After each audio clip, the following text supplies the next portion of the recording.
ہو سکتا ہون نہیں ہو سکتا ہون بھی ہو سکتا کوئی ایسا بندہ ہے تو اڈے جس کا نام فرید ہوئے غلام فرید چلو نہ ہویا اے دسو کسی نے نام سنیا ہے بابا فرید الدین گنج شکر رحمت اللہ علیہ دا سنیا ہویا حضرت فرید الدین گنج شکر رحمت اللہ علیہ دا جو دور ہے اس وقت بر صغیر دے بادشاہ کون ہاں انہوں دا نام ہے غیاث الدین بلبن کی نام ہے غیاث الدین بلبن غیاث الدین بلبن دی بیٹی جوان ہو گئی اس نے اپنے وزیران واقعہ جاؤ بر صغیر پاک و ہند دے اندر پھرو میری بیٹی دا رشتے دے کو برابری والا لیول ہوئے میں رشتہ دے دے سا تو وزیر چکر لانا شروع ہو گئے بڑے بڑے وزیر پھر پھرا کے گھر آ گئے سب نے کہا حضور آپ دی بیٹی دی برابری والا کوئی رشتہ نہیں ہے ایک وزیر آیا اس نے کہا جی میں تنہائی یہ بات کرنی ہے اس نے غیاث الدین بلبن نے بٹھایا اس نے کہا غیاث الدین میں ایک ایسا بندہ ویکھیا تیری بیٹی اس لیول دی نہیں تو غیاث الدین بلبن حیران ہو گیا کہ میں بادشاہ ہاں اس بر صغیر پاک و ہند دے اندر کوئی اور بادشاہ ہے اس وزیر نے کہا ہاں ایک اور بادشاہ بھی ہے کہ کون ہے انہوں نے کہا فرید الدین گنج شکر ہے غیاث الدین حیران ہو گیا اس نے کہا کون فرید الدین ہے اور وزیر نے کہا اپنی بادشاہی چھوڑ کپڑے بدل لا انہوں دی مجلس سے میں تینوں لے جانا پتہ نہ چلے تو بادشاہ ہیں ایک دفعہ انہوں دی محفل سے بیٹھ جا انہوں نے ویک پھر اپنی بیٹی نے جا کے ویکھی جے تیرا انصاف اے تقاضا کردہ ہے کہ تیری بیٹی اچھی ہے پھر کسی اور نو دے دے بھی تو جے اے چنگا ہے تو پھر دیکھ لے غیاث الدین بلبن چوری آیا اس وزیر دے نال لباس بدل کے آیا حضرت فرید الدین گنج شکر رحمت اللہ علیہ دی مجلس سے بیٹھا اٹھ کے گیا وزیر نو آکھن لگا کہ میری بیٹی اس لیول دی نہیں ہے لیکن کوئی طریقہ ایسا ہو سکتا ہے کہ اے میری بیٹی دا رشتہ لے لے انہوں نے کہا طریقہ دا اللہ نو معلوم ہے کوشش کر دے ہیں کی کوشش ہے وہ وزیر آیا اس نے کہا حضور کوئی آدمی دعوت دے تو دعوت قبول کرنا سنت ہے یا نہیں بابا فرید الدین گنج شکر رحمت اللہ علیہ فرماندے نے کسی دی دعوت قبول کرنا سنت ہے اس نے کہا حضور اسی دعوت دینے ہاں کہ بادشاہ دے گھر آکے ایک دفعہ کھانا کھا لو بابا جی نے دعوت قبول کر لی حضرت فرید الدین گنج شکر رحمت اللہ علیہ دلی چلے گئے اس نے اپنے گھر دے اندر کھانا پکایا جدو کھانا کھا چکے تو وزیر نے سبق دیتا بادشاہ نو کہ ہن تنہا بیٹھے نے اکل نے گل کر لا اگر نامی قبول کریں گے تو پھر بھی اپنی عزت رہ جائے گی کوئی حرج نہیں بادشاہ غیاث الدین بلبن کول آ کے بیٹھ گیا اس نے کہا حضور میری بیٹی ہے اگر آپ پسند کرو تو اس دن نکاح کر لو بابا فرید الدین گنج شکر رحمت اللہ علیہ خاموش ہو گئے بادشاہ گھبرا گیا کہ نہ آکھنا کہ نہیں قبول کردہ لیکن تھوڑی دیر تو بعد حضرت فرید الدین گنج شکر رحمت اللہ علیہ آپ فرماندے نے ایک شرط دے نال قبول ہے کہ جدو نکاح ہو جائے وہ دلی نہیں رہے گی وہ میرے کچے گھر دے اندر پاک پتن شریف رہے گی اور میری مرضی تو بغیر تو آنے گھر نہیں جا سکے گی تاریخ اٹھا کے دیکھو کہ غیاث الدین بلبن سوچ رہا ہاں لیکن اس دی بیٹی سن رہی ہاں اس نے کہا ابا جی جی میں آدھے ہیں ساری شرطیں قبول کر لو کوئی کباہت نہیں ہے تو غیاث الدین بلبن نے اپنی بیٹی دا نکاح حضرت فرید الدین گنج شکر رحمت اللہ علیہ نو کر دیتا آپ لے کے پاک پتن شریف آ گئے کچھ عرصہ گزریا تو بادشاہ دی بیٹی دی جو سہیلیاں ہاں وہ آئیاں بادشاہ دے کول انہوں نے کیا حضور والا ساڑھا کی قصور ہے کہ اتنی مدت ہو گئی ایسی ملاقات نہیں کر سکیاں مل نہیں سکیاں جاؤ انہوں نے لے کے آؤ تاکہ ایسی ملیے غیاث الدین بلبن کہنے لگا کہ میں معاہدہ ہور طرح دا کر چکا ہاں، فرید الدین گنج شکر دی مرضی ہوئے گی تو ملاقات تہاڈی ہو سکتی ورنہ نہیں ہو سکتی۔ بادشاہ خود آ گیا، آ کے پاک پتن شریف سے نے پوچھا حضور اگر آپ پسند کرو تو کچھ انہاں دیاں سہیلیاں ہیں دلی چو ایتھے آ جاویں تے تہاڈی گھر والی نو مل سکدیاں نے؟ آپ نے فرمایا ہاں آ کے ایتھے مل سکدیاں نے، اتھے نہیں یہ جا سکتی۔ اپنے ہاں میں یہ رواج ہے۔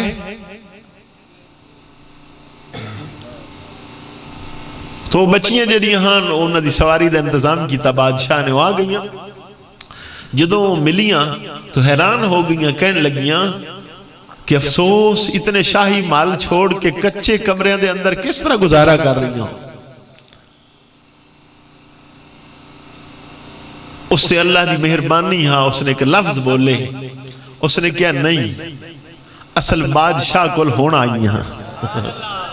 انہوں نے کہا کس طرح بادشاہ نے؟ انہوں نے کہا اس بندے دی حکومت جڑا میرا والد ہے اور دلوں تے حکومت نہیں ہے، وہ اونج حکومت ہے، اور جو میرا خامد ہے یہ اینج کر دے وے تو لوگاں دے دل اینج پھیر جاندے نے، اے دے ہاتھ سے اندر مخلوق دے اللہ نے دل رکھ چھڑے ہیں، تو اس دی حکومت دلوں دے ہیں۔ تو اسی تو سارے معاملات گل کر بیٹھے، اور اسی وہ اپنی محفلہ دے اندر بس انہیں ہے چار گلاں کیتیاں، اور عمل و کردار اللہ شعبہ جو ہے وہ چھوڑ بیٹھے۔ تو آڈا کی خیال ہے رسول اکرم صلی اللہ علیہ وآلہ وسلم آپ نے اپنے نواسیاں دی تربیت نہیں کیتی ہوئے گی؟ اے تو کجا مولا علی شیر خدا بھی حضور دے گھر پلے ہیں، سیدہ فاطمہ تو زہرا حضور دے گھر پلیاں نے، سیدنا امام حسن امام حسین پاک، تو سب دی تربیت رسول اکرم صلی اللہ علیہ وآلہ وسلم نے کیتی ہے۔ ایک ایک واقعہ بھی یاد کر لو تو اس سے عمل کر لو، ساڑھی زندگی لی تو کافی ہے۔ نبی اکرم صلی اللہ علیہ وآلہ وسلم نے امام حسن پاک پیدا ہوئے، کتب اٹھا کے دیکھو سیرت والیاں، سیدنا امام حسن سیدہ فاطمہ الزہرا نے نماز عصر پڑھی اور اس تو بعد آپ پیدا ہوئے، اور مغرب دی نماز سیدہ فاطمہ الزہرا نے پھر پڑھی۔ نبی کریم صلی اللہ علیہ وآلہ وسلم ارشاد فرماندے نے کہ فاطمہ میری بیٹی ہے اور جنت دی حور ہے، اے باقی عورتاں لئی معاملہ ہے انہاں دا جسم ناپاک ہو جاندہ ہے، سیدہ فاطمہ الزہرا دا جسم ناپاک ہوندہ ہی کوئی نہیں۔ آپ نے نماز عصر پڑھی ہاں، اس تو بعد سیدنا امام حسن پاک پیدا ہوئے، پھر آپ نے غسل فرمایا اور مغرب دی نماز پھر پڑھی۔ آپ دی پوری زندگی دے اندر کوئی نماز قضا نہیں ہے۔ اور اگے ہن مسئلہ آ گیا کیسی کیا نے ہیں گھٹی کس کو پوائی جاوے؟ نیکاں کولو کہ تو آٹے پاس سے کوئی نہیں ہوندہ۔ عربہ دے اندر رواج ہاں گھٹی پاندے ہاں نو، لیکن وہ گھٹی کس طریقے پاندے ہاں کہ یا کھجور منہ چبا دیتی، او دا رس مٹھا ہویا تھوڑا جا بچے دا منہ پا دیتا، یا شہد لے کے تو شہد اپنی زبان تے رکھیا تھوڑا جا بچے دے منہ لا دیتا۔ نبی پاک صلی اللہ علیہ وآلہ وسلم نے اس تو ہٹ کے امام حسن پاک نو گھٹی اپنی زبانی انہوں دے منہ پا دیتی اور چسا دیتی ہے۔ اور علماء بیٹھے ہیں کتاب اٹھا کے دیکھو کہ پوری دنیا دے جتنے پانی ہیں سب تو افضل پانی جو ہے وہ آب زمزم ہے، اور آب زمزم تو افضل نبی اکرم صلی اللہ علیہ وآلہ وسلم دی انگلی مبارک جو جڑے چشمے جاری ہوئے او پانی آب زمزم تو بھی افضل ہے، اور اس تے پوری امت دا فیصلہ ہے، کوئی اختلاف نہیں کہ رسول اکرم صلی اللہ علیہ وسلم دا لعاب دہن پوری کائنات جتنے پانی نے سب تو افضل ہے۔ تو اس دی گھٹی نبی پاک صلی اللہ علیہ وسلم نے امام حسن پاک نے عطا فرمائی۔ اچھا جس دی ابتدا ہی رسول اکرم صلی اللہ علیہ وآلہ وسلم دے لعاب دہن تو شروع ہوئے گی، تو کی خیال ہے بعد دے اندر پھر تربیت چھوڑ دیں گے؟ اور اگلی تربیت دی کی پوزیشن ہے؟ یہ مسئلے کدی پڑھ کے دیکھے کرو۔ نبی پاک صلی اللہ علیہ وآلہ وسلم نے ارشاد فرمایا عورت ایک گھٹ دودھ دا پلاوے اپنے بچے نو. کس نو پلاوے؟ کتنے؟ ایک گھٹ. نبی پاک صلی اللہ علیہ وسلم نے فرمایا اس عورت نو ایک غلام آزاد کرنے دا اللہ ثواب عطا فرمانا. اے شعبے بھی انگریز قوم نے ساڑھے گھراں چو کٹ دیتے کہ عورتاں دودھ نہ پلاویں. عورت نو پتہ ہی نہیں ہے کہ ثواب کتنا ملنا ہے. ایک چسکی ایک گھٹ دودھ دا جڑا بچہ اپنی ماں دے کولو پیندا ہے تو ماں نو ایک غلام آزاد کرنے دا ثواب اللہ رب العزت عطا فرماتا. اور سیدہ فاطمہ تو زہرا دا طریقہ کار کیا. آپ امام حسن پاک نو دودھ پلان دیا ہاں جتنی دیر بچہ دودھ پیندا ہے اتنی دیر دے اندر سیدہ فاطمہ تو زہرا 2 تو 2.5 پارے تلاوت کر دیا. اے بھی ساڑھے گھران دے اندر کوئی ہے جڑے دعویٰ اہل بیت دی محبت دا کر دیں. ایک گھران کوئی سسٹم ہے کہ ماں دودھ پلا رہی ہوئے نال قرآن دی تلاوت کر رہی ہوئے. اے بھی ایدہی آیا اللہ والے کو لایا. حضرت فرید الدین گنج شکر رحمت اللہ علیہ دے مرشد خواجہ قطب الدین بختیار کاکی رحمت اللہ علیہ آپ نے جدو بسم اللہ شریف شروع کی تھی تو استاد نو آپ نے 15 پارے سنا دیتے ہیں. اور استاد حیران ہو گیا کہ قطب الدین بختیار کاکی کی معاملہ ہے 15 پارے جو بسم اللہ تو ہون پڑھا رہے ہیں. انہوں نے آکھیا حضور والا میری والدہ تہجد دے اندر روزانہ 15 پارے پڑھ دیا اور میں ماں دی گود یاد کر کے آیا. اے اہل بیت دی غلامی والے لوگ ہاں تے نبی پاک صلی اللہ علیہ وسلم دی حدیث ہے بڑی مشہور آپ سن دے ہو. حضور علیہ السلام نے ارشاد فرمایا کہ میں تو ہڈے اندر 2 چیزاں چھوڑ کے جا رہا ہوں. کتنی چیزاں؟ فرمایا ایک اللہ دی کتاب قرآن مجید اور دوسری اہل بیت. اور ارشاد فرمایا کہ ان دونوں دا دامن مضبوطی نال پکڑ کے رکھو گے کدی بھی گمراہ نہیں ہوگو گے. اور اس بات کی ارشاد فرمایا رسول اکرم صلی اللہ علیہ وسلم نے فرمایا کہ نہ قرآن اہل بیت تو جدا ہوئے گا نہ اہل بیت قرآن تو جدا ہوئے گی. اور فرمایا دونوں حوض کوثر تے اکٹھے ہی میرے نال ملاقات کریں گے. اہل بیت نے قرآن نو چھوڑیا ہے. مولا علی شیر خدا دے بارے شواہد النبوت دے اندر علامہ عبد الرحمن جامی رحمت اللہ علیہ لکھ دینے کہ جناب مولا علی شیر خدا آپ جدوں گھوڑے تے سوار ہوندے ہاں تو رکاب دے اندر پہلا قدم رکھ دے ہاں دوسرے پاس سے پہنچن تک پورا قرآن پاک پڑھ لیں گے.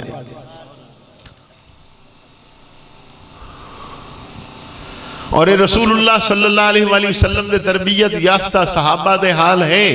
سیدنا عثمان غنی رضی اللہ تعالیٰ عنہ ایک رکعت دے اندر پورا قرآن پاک پڑھنے والی ہستی. حضرت سید ابن جبیر رضی اللہ تعالیٰ عنہ ایک رکعت دے اندر پورا قرآن پاک پڑھنے والے. اولیاء امت دے اندر آکے دیکھو گے حضرت علامہ عبدالوہاب شارانی رحمت اللہ علیہ جامع مذاہب اربع آپ ایک رکعت دے اندر پورا قرآن مجید پڑھنے والے. سیدنا امام اعظم ابو حنیفہ رضی اللہ تعالیٰ عنہ ایک رکعت دے اندر پورا قرآن مجید پڑھنے والے. تو اسی کس شعبے نو قائم رکھیا ہے اے بھی چھوڑ بیٹھ.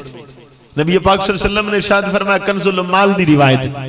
آپ نے فرمایا جس دا بچہ ناظر قرآن پاک پڑھ لے کی کرے ناظر تو اس نے والد دے پچھلے گناہ اللہ رب العزت سارے معاف کر دینا. اور جس دا بچہ قرآن مجید حفظ کر لوے رسول اکرم صلی اللہ علیہ وسلم نے ارشاد فرمایا کہ اس دے والد نو جنت دے اندر سونے دا تاج پہنایا جائے گا. تو اتنا خوبصورت شعبہ اور وہ خود دیکھو گے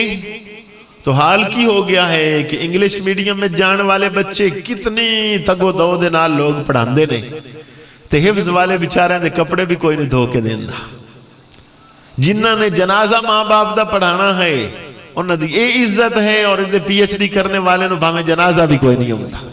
اور دیو عزت ہو رہی ہے. اے او بچے نے کہ جڑے گھرو چلن مدرسے آمن نبی پاک صلی اللہ علیہ وسلم نے فرمایا انہوں نے قدمہ تھلے فرشتے اپنے پر بچھا دے